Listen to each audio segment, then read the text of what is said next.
Bismillahirrahmanirrahim. Assalamualaikum warahmatullahi wabarakatuh. Sebelumnya saya berterima kasih kepada dosen pengampu mata kuliah yakni Ibu Jessi Alexander Alim SPD MPD. Perkenalkan, saya Indah Syahyani dengan NIM 2005136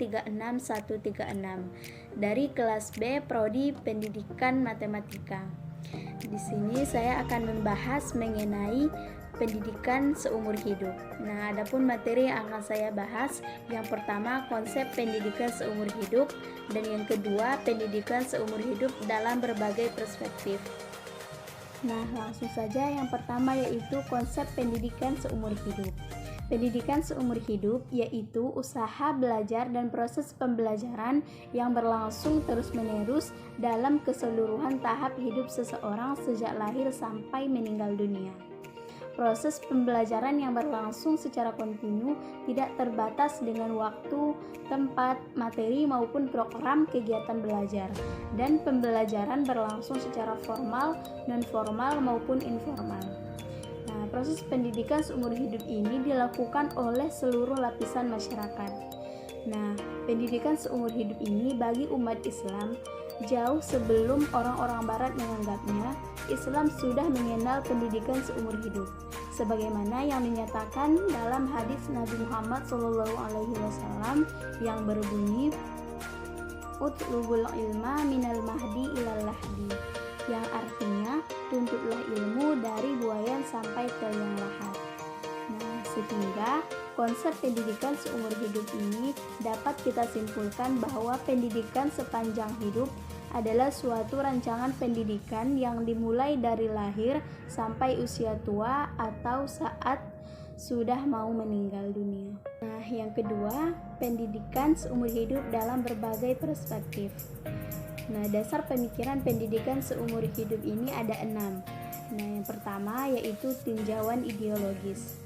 Pendidikan seumur hidup akan memungkinkan seseorang mengembangkan potensinya sesuai kebutuhan hidupnya.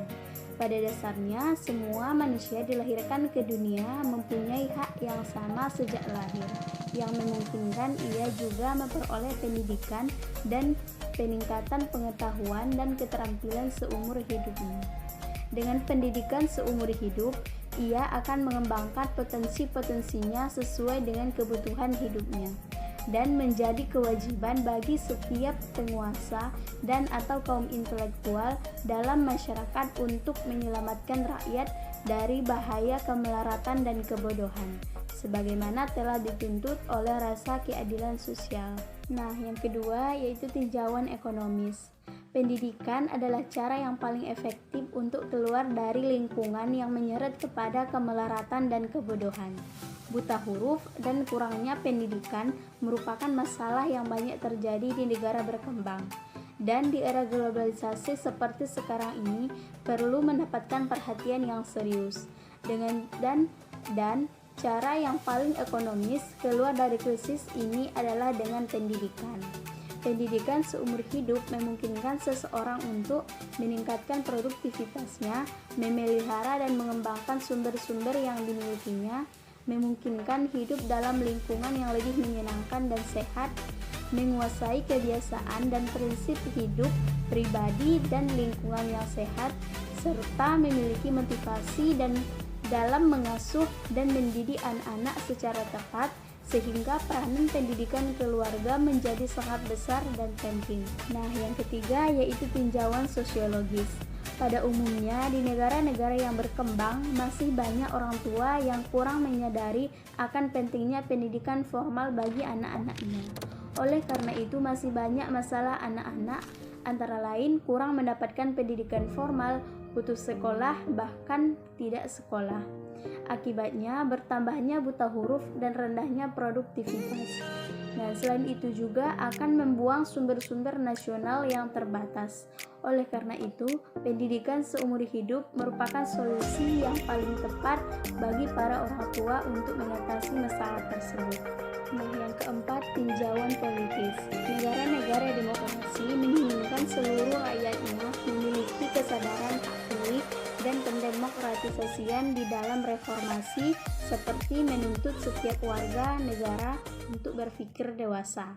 Maka pendidikan kewarganegaraan perlu diberikan kepada seluruh warga, dan ini menjadi tugas pendidikan dalam rangka pendidikan seumur hidup.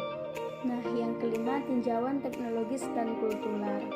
Di era globalisasi seperti sekarang ini, tampaknya dunia dilanda oleh eksplosi ilmu pengetahuan dan teknologi dengan berbagai produk yang dihasilkannya. Eksplosivitas ilmu pengetahuan dan teknologi memaksa para sarjana dan teknisi merenovasi pengetahuan dan keterampilan mereka, dan jika tidak dilakukan, maka akan senantiasa tertinggal. Sebab bagaimanapun orang tidak bisa menutup diri terhadap segala kemajuan yang melandainya. Nah, yang terakhir, keenam, yaitu tinjauan psikologis dan pedagogis. Perkembangan iptek yang sangat pesat mempunyai dampak dan pengaruh besar terhadap konsep iptek dan metode pendidikan.